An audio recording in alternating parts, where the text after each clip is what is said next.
Hey, this is Snug Creek Homestead. Today I'm going to show you how I started my slips for my sweet potatoes.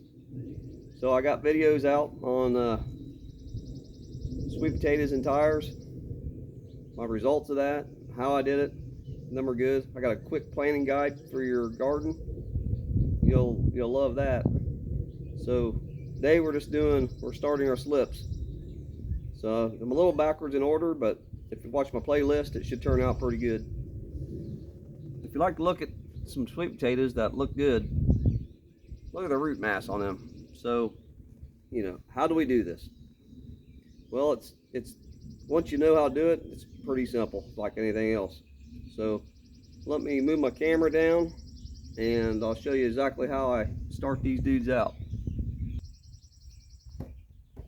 So this is how I do it. I just use a tub of some sort. You can have multiple tubs, that way you can have hundreds of starts if you like.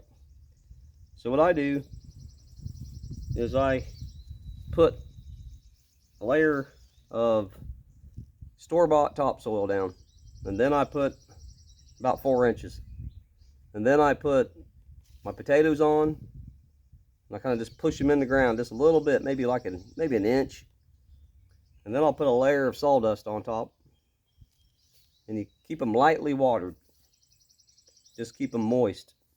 I put them in by my wood stove, and that's how I get them started, and then I move them on out.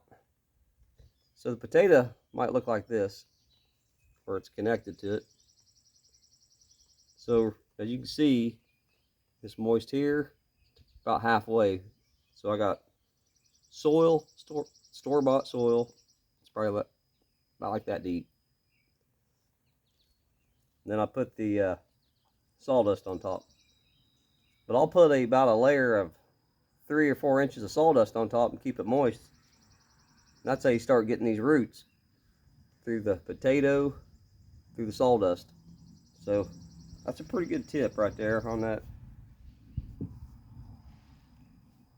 Also, another tip is, if you want to keep disease down in your sweet potatoes, where it connects to the potato, you want to cut that off there. You can pinch them off, just cut them off. From the potato to here, that's probably about a 1/4 inch I'd cut off of it, maybe. So they get looking pretty good. Keep them in water. There's a few of them. Even that one, in a little while it'll look pretty good. I'm gonna cut it off the side so it don't fall in my sweet potatoes.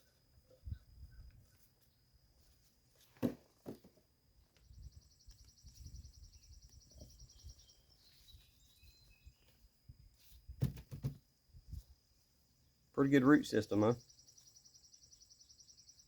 Just takes years of trial and error, or find somebody that knows how to do it and copy them.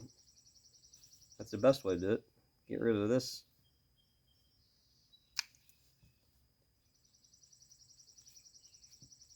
I wouldn't want them any taller than that. You might even prune the top of them off. This way it's less burden for this to maintain all your leaves until this gets rooted in the soil. You'll want a nice soil that is fluffy and high nutrient, especially for sweet potatoes. So this one here I'm looking at, it's kind of got this going on with it, this little branch. So I'm going to cut that off.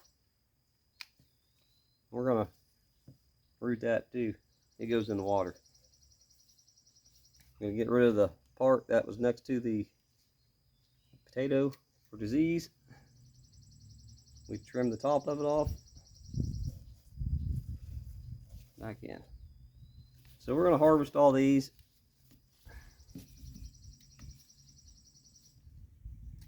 We're going to plant them. I got a good planting video. A quick way to plant them. Check that on my playlists. And if you like any of these videos, I'm trying to learn people how to grow as much food as we can. Might be something good to know. So I think that's all I got here. I do have one more thing here. These are not as green as these, as you can probably see. These have been sitting in my little greenhouse for about a week. Look and see what happens after a week. Look at the roots. So if you need a little more root, put them on for a week, and then get them out in the ground. These are a little past due for me. So this little storage container, I'll probably have 50 or 60 cuttings out of it, and in another week there'll probably be that many more again. So all summer I'll be cutting out this, and I'm gonna keep it moist and in a little bit cooler spot. They like the heat, but at this time of year they can't let them burn up. So I'm gonna trim these up and get them in the ground.